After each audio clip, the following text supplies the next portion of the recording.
Welcome to News9 Mediaverse, and you are watching On Point with me. And today in this edition, on the first part, we are going to talk about Madhya Pradesh, the polling that has taken place. The heart of India has voted across 230 constituencies in Madhya Pradesh. Voter enthusiasm was high. 71.16% of the voters turned up to cast their mandate in the polls. The Bharatiya Janata Party under Shivraj-Scindia has been ruling Madhya Pradesh for close to 2 decades now. Only for a brief 2-year period after 2018 that Congress got the chance to rule Madhya Pradesh. But Jyotiraditya Scindia rebelled and Kamal Nath government fell. Scindia, who had claimed to have been insulted then, is now with Bharatiya Janata Party. Where does he stand in the emerging power matrix of Madhya Pradesh? What does this election foretell for the 3-time CMs Shivraj-Scindia? Can Digvijaya Singh and Kamal Nath soft Hindutva approach work? What does this election mean for individuals such as Shivraj-Scindia, Digvijaya Singh, Kamal Nath and many others? But before I start playing out the bite, let me take you through some key inputs, why Madhya Pradesh is important. What's happening in Madhya Pradesh? If you look at the voter turnout, in 2023 it's 71.16, 2018 Congress get less number of votes than Bharatiya Janata Party. It was 70.63, in 2013 it was 72.69. So Madhya Pradesh has been voting. It has been voting on the higher side. So if you look at all these numbers, Madhya Pradesh has voted above 70. So 75.63 was the highest when Bharatiya Janata Party lost to Congress despite getting more votes. Now, who are these satraps? These satraps were the real jewels of Bharatiya Janata Party. When the central leadership was weak, who was providing fodder at a national level?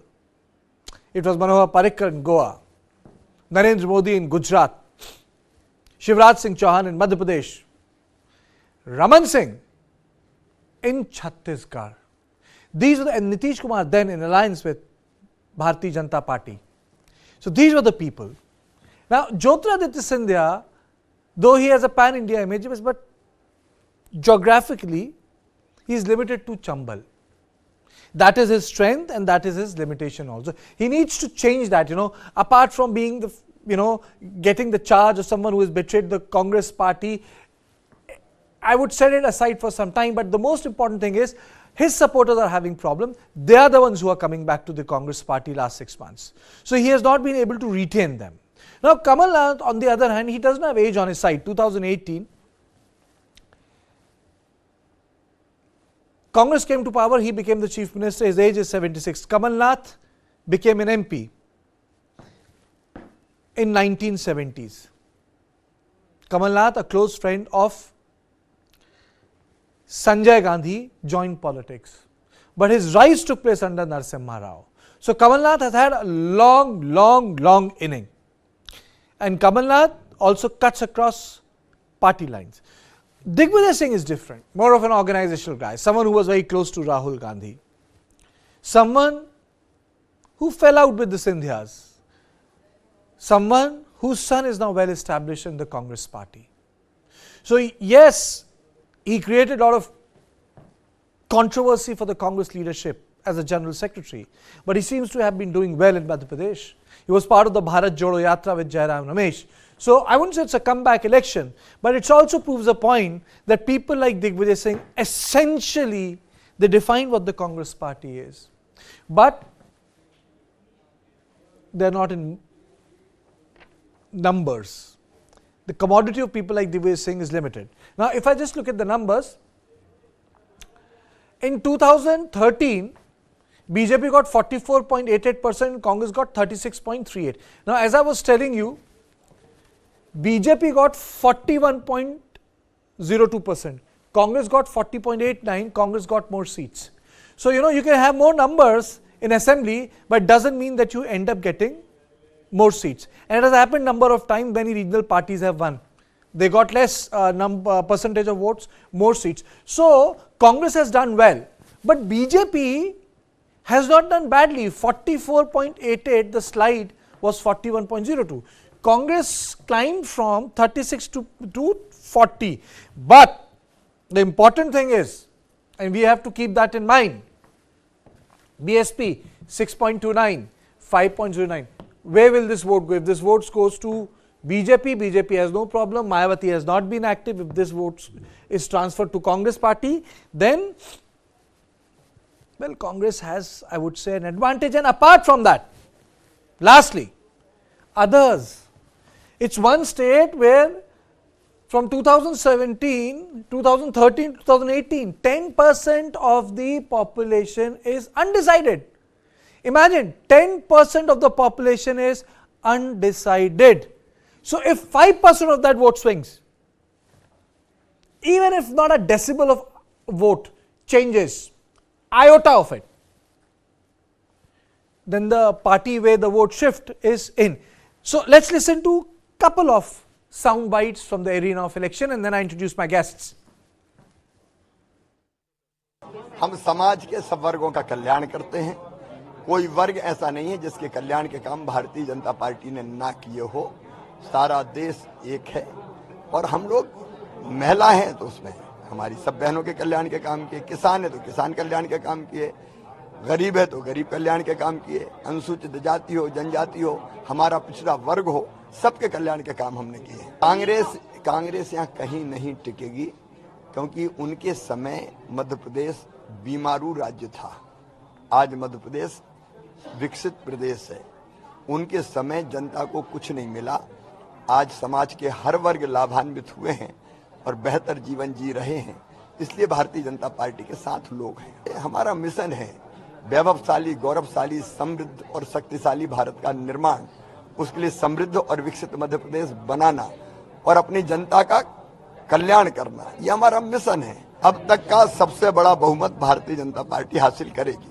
मैंने पहले से ही कहा है, मैं CM के race में नहीं हूँ, ना मैं कभी था ना आज हूँ। आप लोगों ने बार बार मुझे पूछा है, 2013 में भी, 18 में भी और आज भी पूछ रहे हैं। तीनों बार मैंने कहा है कि मैं सीएम के रेस में नहीं हूँ। ये रेस कुर्सी का नहीं है, ये रेस विकास का है, ये रेस प्रगति का है और ये रेस जनता का विश्वास सुनिश्चित रखने का है। कुर्सी का रेस कांग्रेस की है। जनता कांग्रेस को कभी माफ नहीं करेगी, मुझे पूर्ण विश्वास है। शिवराज सिंह जी और प्रधानमंत्री नरेंद्र मोदी जी की डबल इंजन की सरकार ने जो कोरोना काल में करके दिखाया है, 1.5 वर्ष कोरोना काल के बाद करके दिखाया है, मुझे पूर्ण विश्वास है एक एक व्यक्ति को मध्य प्रदेश में सशक्त बनाया है, चाहे वो महिला हो, चाहे वो किसान हो, चाहे वो नौजवान हो, और पूर्ण रूप से बहुमत के साथ बीजेपी की सरकार। मुझे पूरे प्रदेश पर विश्वास है कि वह प्रदेश की तस्वीर अपने सामने रख के सब चौपट प्रदेश और सच्चाई का साथ देंगे। मैं जनता पर, मतदाताओं पर विश्वास कर रहा हूं। मैं शिवराज सिंह नहीं हूं कि बोलूं इतनी सीटें आएंगी, उतनी सीटें आएंगी। जनता तय करेगी कि कितनी सीटें आएंगी। ये फ्रस्ट्रेशन है कांग्रेस का। कांग्रेस हार रही है और इसीलिए उनके नेता लोग भी बयान दे रहे हैं। अभी कमल नाथ जी ने बयान दिया कि रात भर शराब बटी, पैसे बटे, प्रशासन भी उनका साथ में था। इसका मतलब है कि उन्होंने हार मान ली। 2 दिन पहले दिग्विजय सिंह ने कहा कि वही ईवीएम, बेचारा गरीब वही है। कर्नाटक में जीतते हैं तो ईवीएम बहुत अच्छा होता है, हिमाचल प्रदेश में जीतते हैं तो ईवीएम बहुत अच्छा होता है, मध्य प्रदेश में हार रहे हैं तो पहले से ही उन्होंने कह दिया कि ईवीएम में गड़बड़ है। तो ये तो फ्रस्ट्रेशन है कांग्रेस का। और भारतीय जनता पार्टी 2/3 बहुमत से सरकार में। दिल्ली तय करेगी, विधायक दल तय करेगा और जिसको भी तय करेगा वो मुख्यमंत्री होगा, पर होगा भारतीय जनता पार्टी का कार्यकर्ता। जनता ने तय कर लिया कि एक बार फिर से मोदी जी के नेतृत्व में डबल इंजन की सरकार मध्य प्रदेश में बनाए और जो विकास का रथ चल रहा है इसकी गति और तेज हो, ये अपेक्षा है जनता की। हम चुनावी हिंदू नहीं है। वो लोग चुनावी हिंदू है, चुनाव के वक्त उनको हिंदू याद आता है, चुनाव के वक्त उनको जनेऊ याद आती है, चुनाव के वक्त उनको गोल टोपी याद आती है। हम तो हमेशा एक तरीका जो जीवन जीते वही जी रहे हैं। बनेगा रिकॉर्ड, मध्य प्रदेश में रिकॉर्ड बनेगा। इंदौर के 9 सीट जीतेंगे और काफी अच्छे मतों से जीतेंगे। पूरे प्रदेश में बदलाव की लहर है, हर हालत में 130+। ऐसा है भ्रष्टाचार जो करने वाले जो हैं, मैं समझता हूं कि नड्डा जी भी धृतराष्ट्र बन चुके हैं। उनको भ्रष्टाचार मध्य प्रदेश में नजर नहीं आ रहा। So now I'll be joined by Amitabh Tiwari, political analyst, Abhilash Khandekar, senior journalist, and Deshdeep Saxena, author and senior journalist. Welcome all of you. Let me first of all straight away go to Amitabh. Amitabh, there is a word which is there's a descriptor which comes. Who the party with less problems domestically will win Madhya Pradesh, which means both the parties have domestic problem. One with the lesser will do better. Do you agree? Yeah, you can phrase it that way, but both parties have almost equal amount of domestic problems. So it is very difficult to distinguish one from the other. So both parties have been facing factionalism.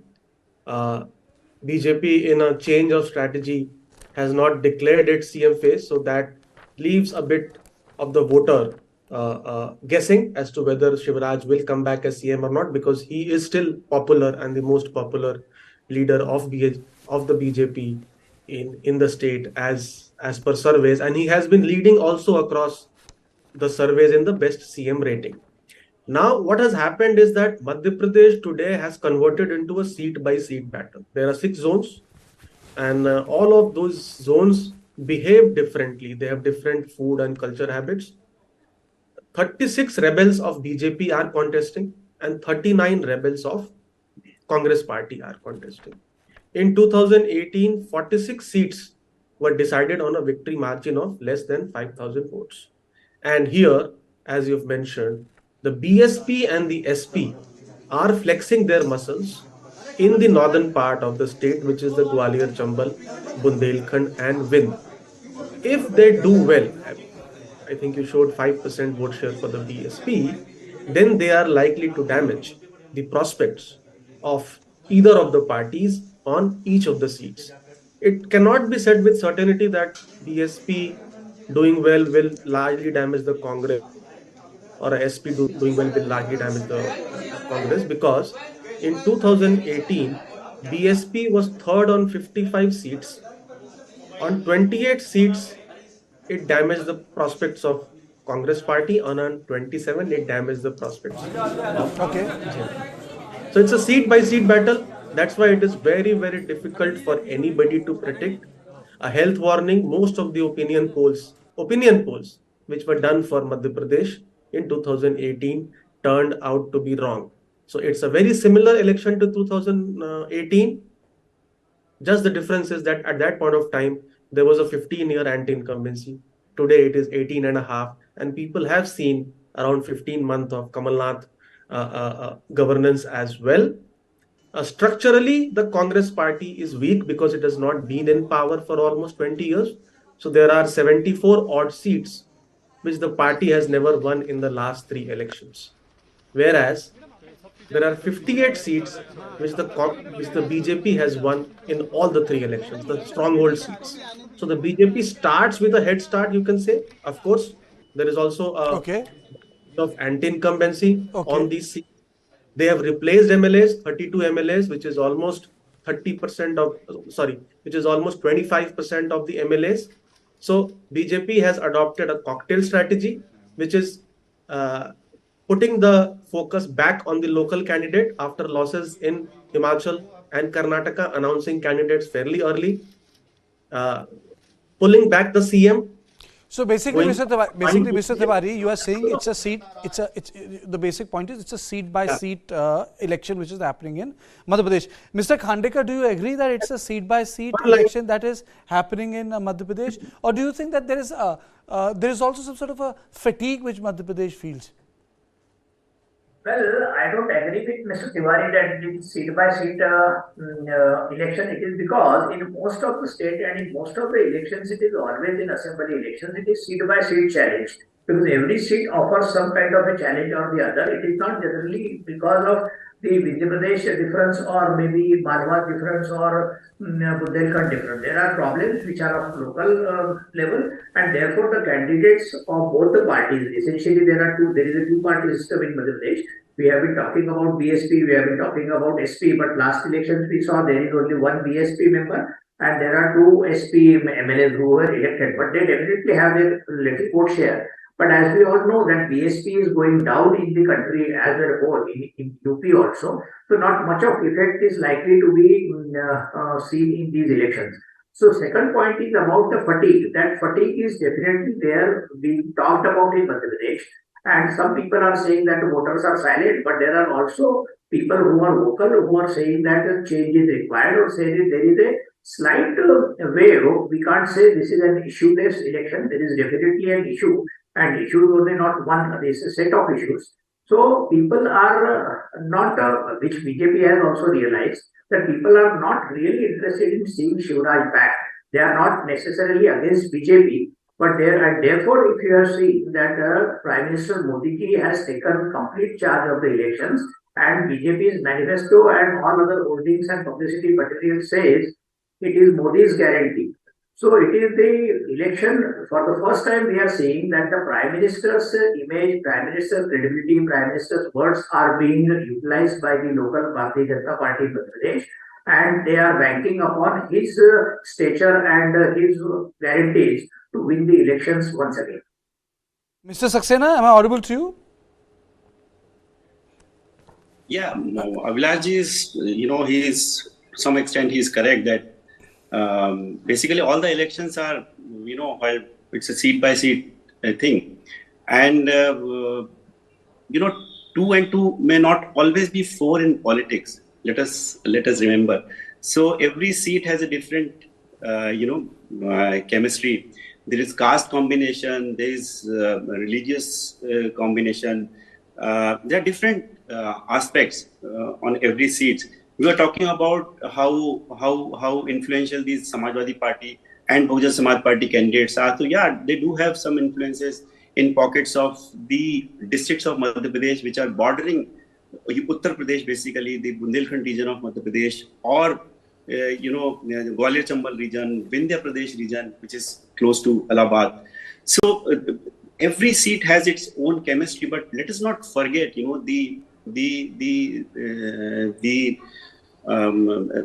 are various issues which are influencing this election. What I feel personally, there are 2-3 main issues, which includes, one of them is, the BJP feels that the Ladli Behna Yojana is a game changer scheme, which is going to change the election scheme. And they think it would give good dividends to the party in power. But look, the central leadership of Bharatiya Janata Party, they did not utter even a word about it. Prime Minister Mr. Modi came to Bhopal. He addressed a huge rally of the workers of Bharatiya Janata Party, did not mention the name of the scheme. He did not even mention the name of Mr. Shivraj-Singh Chauhan, who again, as we are discussing, he is the person who is actually in the eye of the storm when we talk about the anti-incumbency. What is anti-incumbency? Mr. Saxena, isn't it funny that the 3 states which are going to polls, Chhattisgarh, Madhya Pradesh and Rajasthan, the central leadership of BJP is not comfortable with those who were in power for 10 years, whether it's Vasundhara, Raman Singh and Shivraj Singh Chauhan. I think the problem, or I would say the challenge for Bharatiya Janata Party, as I would say, quote unquote, more domestic than external.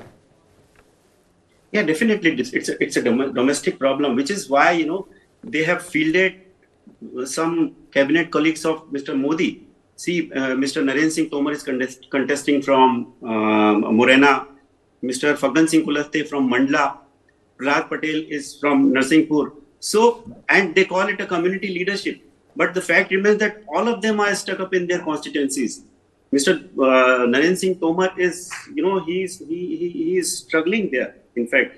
And especially after 3 videos which emerged on social media, and the Gwalior Chambal region, especially from where Mr. Tomar is contesting, he is contesting from Marana, which is nestled in the Chambal ravines. Gwalior Chambal region, which is the stronghold of Mr. Shivraj-Scindia, it is again in the eye of the storm. This is the region from where the domestic problem of BJP actually started. When Mr. Scindia entered in BJP, Kamal Nath government was toppled. So there were many leaders or a large number of leaders and workers in Bharatiya Janata Party were not happy. And then they started, in fact, Mr. Digvijaya Singh coined his phrase, that there are many Bhajapas in one Bhajpa. There is Naraj Bhajpa, there is Maharaj Bhajpa, there is Shivraj Bhajpa, and there is an Bhajpa. What does it mean? Wese, you know, I have to say this, Mr. Saxena. Digvijay Singh ji is very good when he comes out with phrases. You know, I recall a long time back, and I asked him, sir, I'm sure you will have this news. And he said, Kartikeya, do you know there are 3 groups in Congress? I said, what? He said, one is core group, one is another buffer group, and third is the duffer group. I said, I think you are in the core group. He said, no, Kartikeya, I am in the duffer group. I thought I was in the core group. So Digvijay Singh, his sense of humor, you know, anyone who has covered Congress party would know it. But coming back to Mr. Tiwari, do you feel that Chambal can turn out to be the Achilles heel? Because if you look at it, leaders at district level on their own from past 6 months have been going back to the Congress party.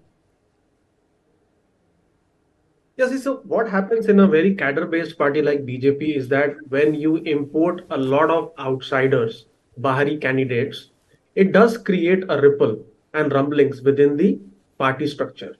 What has also happened is that since the surveys are showing that the BJP is not doing relatively well in the Gwalior-Chambal region, the BJP has denied tickets to many MLAs from the Scindia camp who have made some of them have made Correct. So now real battle is between Scindia and the real Congress sort of in Gwalior Chambal, and Congress is also motivated and out there to somehow show that the performance of 2018 was not because of Scindia but because of the party organization and structure. See, 2018 there were many burning issues in the state.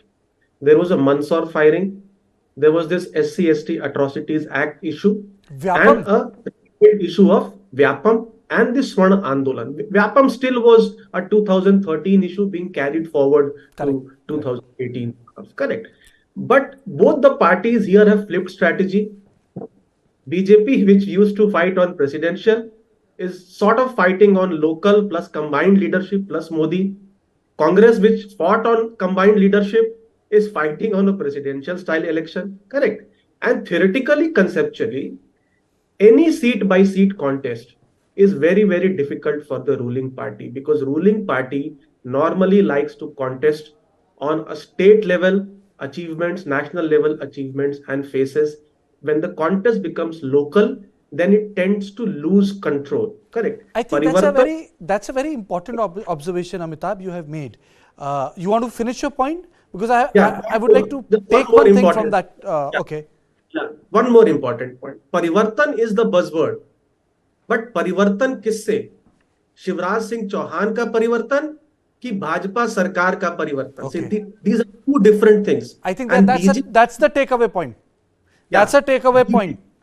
Yeah, BJP by not declaring Shivraj has soothed the nerves of BJP supporters who want a change of leadership. That's an important point. Mr. Khandekar, I think that's an important point. Is this incumbency against Shivraj, or is this incumbency against Bharatiya Janata Party? Because one thing I have noticed, I also realized 20 years, I have not seen a generational change in the state leadership. If you look at Rahul Singh, Digvijay Singh, Kamal Nath, Shivraj Singh Chauhan, I think Madhya Pradesh is a uniquely poised state where generational shift has not taken place, which has taken place in Uttar Pradesh, Jharkhand, West Bengal, Bihar, Punjab, and even Haryana. Mr. Khandekar. So I think that the first question that you asked is a very pointed question, and BJP has also realized that the anti-incumbency factor largely affects the individual, that is the chief minister. If I can take out a lead from Chhattisgarh, you saw Raman Singh ruling there for 15 years, and after 15 years he was routed as never before. The same thing had happened after 10 years of Digvijay Singh in 2003, and Congress was routed as never before in Madhya Pradesh. So now what we see today is that while Bharatiya Janata Party's organizational capacities and money, power, etc. have been pumped into these elections in a big way, with Prime Minister, with Amit Shah and others throwing their weight around, what Deshdeep has also said, I would like to underline that until August, the Home Minister or the Prime Minister, when they were touring Madhya Pradesh, they were taking the names of Shivraj and lauding him and praising him. But as the elections closed in, they realized that the anti-incumbency factor is building up, and therefore there was a change in the strategy. And in the second list of the Bharatiya Janata Party, which was released, they fielded 7 MPs, including 3 union minister and 1 party general secretary. So idea was to confuse the voters as to who will be the next chief minister, and it was followed up with non-declaration of the CM phase, Okay. and publicity material, and prime minister taking the front seat. So the anti-incumbency is largely about the chief minister phase, perhaps, and not against the BJP. Yet Congress is repeatedly saying that this election is for the change of the governance pattern or the party. That means that Congress is claiming that people are fed up with BJP also. So Okay. let us see what happens. Okay, but Mr. Saxena, if you look at all the states, most of the elections are at a state level very, very presidential. If you look at Telangana, it's Chandrasekhar Rao. If you look at Andhra Pradesh, it's Jagan Mohan Reddy. If you look at Tamil Nadu, it's Stalin. You know, Madhya Pradesh, Maharashtra is fractured. That is why you have political instability. If you look at Jharkhand, it's Soren. If you look at Bihar, you know, Tejaswi Soren has come up. So when you have powerful leaders in a regional setup, it's a powerful cocktail. And who is the best example? I think Narendra Modi. Mamata Banerjee was powerful chief minister of that tenure. So do you think that this is really going to work? This is really going to work, that, you know, you don't name your chief minister and you can still think that, you know, this will somehow soften the landing of the party at the hustings? I think this has rather confused the voters, Kartikeya, in Madhya Pradesh. And not only voters, even the BJP cadre is confused. People are confused, BJP cadre is confused, BJP leaders are confused that who is going to be the chief minister in Madhya Pradesh. As far as BJP is concerned, Congress, it is very much clear that Mr. Kamal Nath is in command of the campaign, and if Congress comes to power, he is going to be the chief minister. But look at the BJP. There are so many chief minister candidates. We start again from the same thing. When the second list of BJP was released, there were some powerful MPs and 3 cabinet colleagues of Mr. Modi. They were fielded. And it is believed that none of them were knowing that they are going to be fielded as assembly candidates in Madhya Pradesh. Then Mr. Narendra Singh Tomar, he is a very powerful minister. And in the past few years, whenever there were talks of some change in party leadership, his name had always cropped up. Then we have Mr. Prahlad Patel. Then Mr. Fagan Singh Kuleste. He has said in so many interviews ever since he was fielded as candidate that he would be the chief minister because Madhya Pradesh needs a tribal chief minister. We have in Madhya Pradesh, he said that we have in Madhya Pradesh OBC chief ministers, Mr. Uma Bharti ji OBC, Kamal Nath, Shivraj-Scindia OBC, Babulal Gaur ji is OBC. So he says now it's turn of so Mr. Saxena, I'm running short of time. Basically, Mr. Kailash Vijayvargiya says Mr. Saxena, I'm running short of time. Basically, you're saying that it has confused the voter. But I have a question for all 3 of you, to Amitabh, Abhilash ji and Deshji. Amitabh, first to you. If Mr. Khandekar, you are listening to me, one word in which you can describe Madhya Pradesh election. One word. One word. One word. A tall order. How does one describe the election in one word? One word. Is that change? Is that change? Change. Okay. Mr. Saxena, one word. Yes, people want change. So you are using the word change? If you ask me, the one word in which I would describe the Madhya Pradesh election, because most of the points have been summed up and the conclusion of the conversation is, it's close. Madhya Pradesh election is close. So this was the first part of On Point, in which we dissected the basic issues of Madhya Pradesh, because the heart of India went to polls today. But don't go away. I will be back with a second edition on Point on Mizoram as to how the state can get destabilized if this exodus from Myanmar continues. Stay tuned.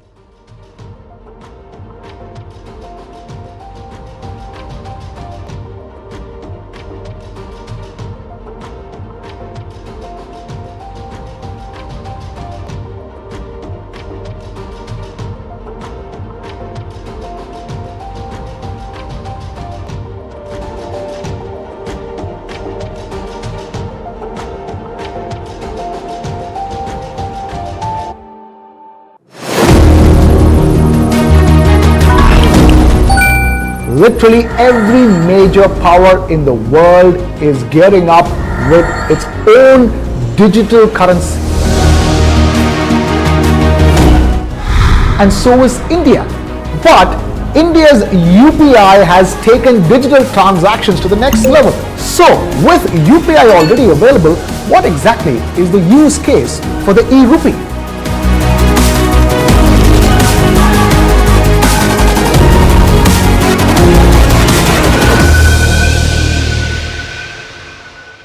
This and more streaming on world's first news OTT. News9 Plus, download now.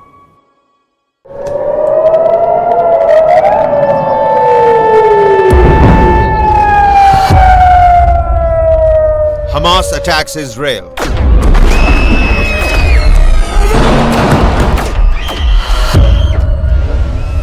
Israel Defense Forces strike back at Hamas. As the war unfolds, watch the comprehensive coverage of the Israel war only on News9 Plus.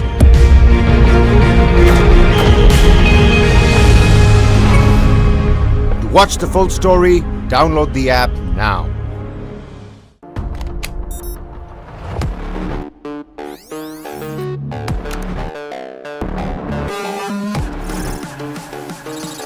ChatGPT. It can generate codes and human-like responses through text, write stories, and do a lot more.